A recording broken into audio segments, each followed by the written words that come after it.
Good afternoon, followers of Emergency Live, and welcome to our newsroom again.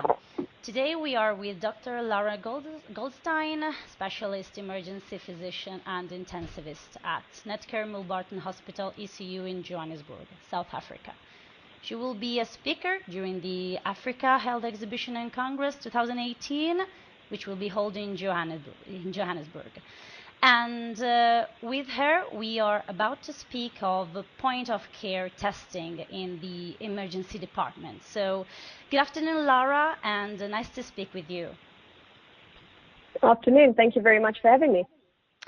Okay, so Lara, can you give us a brief description of what a POCT is and what are the different types of POCT? So POCT, or point-of-care testing, is testing that's directed at the bedside of the patient. So instead of sending blood tests or urine off to a laboratory to be analyzed, these are tests that the healthcare provider can do at the bedside of the patient and get almost immediate results or results within minutes. And so these can range to be blood or urine. It can even be an ECG. And in my research, I even extended it to radiology and included the low-dose X-ray as a point-of-care test in the emergency department. Okay, perfect. And when specifically is necessary to provide a POCT in particular? So, with everything in the emergency department, time is really of the essence. And so for patients and for doctors to wait for results when it comes to special investigations, it ends up being a rate-limiting factor for patient throughput. So we have to, by waiting for these tests, we can't proceed to make a disposition decision for the patient as to whether they can be safely discharged home or whether they need to be admitted to the hospital. And so if we get a point-of-care test result, we get it almost immediately, as I said, and then we can make that decision more timeously and actually improve our throughput in the ED. Yes, and as you just mentioned before, you are writing up your doctorate on this topic, right? That's correct.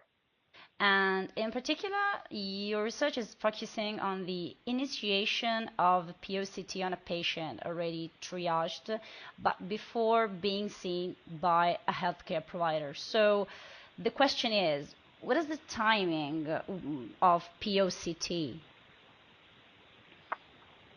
So the traditional, or let's call it the normal flow in an emergency department is a patient would come in, they'd be triaged. They then get seen by a doctor. Doctor wants the patient to have certain tests done, might be a lab test, might be x-rays. The patient then goes to have those tests. We need to wait for the results. When those results become available, then the doctor needs to see that patient a second time with the results and then make that decision. And so when it came to my implementation of point-of-care testing, I thought, well, what happens if I can cut out that middle wait? And so for certain presentations, patient presentations, I said, let's actually do a battery of tests on the patient in advance. And these would be tests that a patient would normally receive if they had presented with that particular disease process. So, for example, the types of patients I used had abdominal pain or shortness of breath, chest pain, generalized body pain and weakness, and overdose and psychosis. So common ED presentations. And then I said, well, let them, after they've been triaged, so we know they're not critical, they don't need resuscitation, let's do these tests. And I chose different permutations of blood tests, x-rays, and ECGs. And then let's see if it will help the doctors see the patient quicker, because the doctor then will have those results at the same time of assessing the patient. And my theory was that then these patients could be disposed of quicker because all that information was ready for the doctor at their fingertips when they saw that patient the first time round. Yes, very clear. And why POCT is becoming more common in the emergency department? Maybe you already mentioned it before a little bit. Sure. So yes, I mean, I think the reason it's becoming more commonly used is because of the time constraints that we have in the ED. I think the whole concept of POCT is now really exploded, and there's an availability. We know it's efficient, and the research has shown that there is equivalence to formal testing. So the patient that might have had bloods done and sent to the laboratory, we get essentially an equivalent result from the point of care machine. So why should we waste the time that's necessary to get that same result? Yes, and which are the benefits of that POCT can provide, both to patients and doctors? Because of course we have to be reminded that such an operation is gives of course results, but not only to patients. So can you say something about this? Sure. I think the time benefit is there for both patients and doctors, so not having to wait for those results in order to make a decision. I think it also helps, the ED is full of distractions, and if a doctor's already kind of moved on to the next patient whilst waiting for results for a previous patient, when those results come back, there obviously is a time lag, because now the doctor needs to think, well, what frame of mind, what was I thinking before I sent the patient off for the test in the first place? So you don't lose that contact with the patient. You can make almost an immediate decision based on that point of care test result. And let's talk about costs and time of POCT. Are there cost implications versus time saved? So it's currently one of the things that I'm working on as the third part of my doctorate is looking at, is that time saved going to benefit us from a cost perspective? So there's mixed reporting in the literature regarding costs for point of care testing. There's some literature that talks of them having an increased cost versus sending to laboratory. And there's those studies that have been done which actually show that point of care testing has a decreased cost. So it's kind of been mixed. Looking at my results so far, the costing is looking almost equal, but I'm currently analyzing it, looking at the time that's saved by getting that patient the test sooner.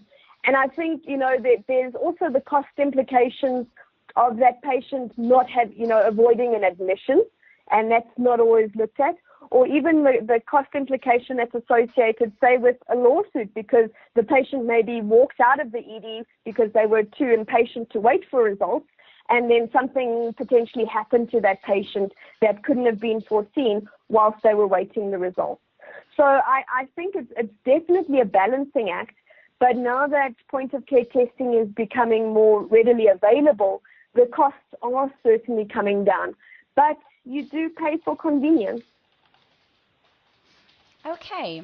And have you experienced something important during the POCT? So, I mean, did you have the occasion to learn, of course, from this experience? So, if so, can you explain us something about?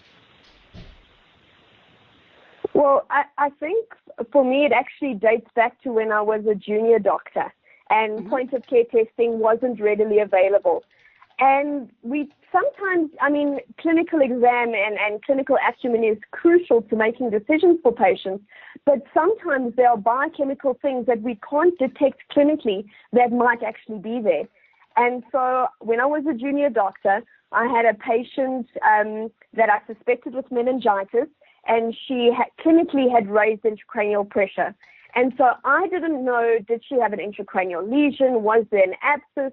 So she needed a CT scan quite urgently. And now, to get the CT scan, she would have needed to receive contrast. And so the radiologist wanted to have a urea and electrolytes to see that it was safe to give the contrast. And now her blood tests were not ready. And so I said to the radiologist, don't worry, I'm sure it's going to be okay. Let's just give the contrast and, because we need to see what's going on in the brain. I was very naive. And so she went ahead and did it, and we got the urea and electrolytes back after the fact, and the patient did have renal dysfunction. And so if that patient could have had a point-of-care test prior to the scan, I would have had, I've been a bit more cautious than my cavalier attitude to say, let's go ahead with the scan and say, well, let's look at a pre-contrast scan and we'll make a decision then on the risk-benefit of giving the patient contrast with this renal dysfunction. Mm-hmm. So I think more of a history when I was a baby doctor of lessons that I've learned. Okay, fine, Lara. And the very last question, you will take part in the Africa Health Exhibition and Congress 2018 in Johannesburg as a speaker. Our very last question is, what will be your intervention at the event, and which will be the topic, if you can give us an anticipation? Sure. So my topic for Africa Health is going to be looking at pearls and pitfalls in pediatric trauma. And so suddenly when the patient shrinks and is a child, I think people, both healthcare professionals and lay people get very scared about managing this patient in front of us. And so I'm going to touch on certain things that we should be aware of in pediatric trauma and things that we don't need to be as scared of with the pediatric patient. Okay, thank you very much, Lara, for your brilliant and important contribution on the POCT. And so good luck for your participation at Africa Health Exhibition. Thank you so much. Thank you too. And dear followers, we are done for now. Here is Emergency Live, and we will continue to follow Africa Health Exhibition and Congress 2018 that we remember will be held in Johannesburg from 29th to 31st of May. We will publish other contents, so stay tuned.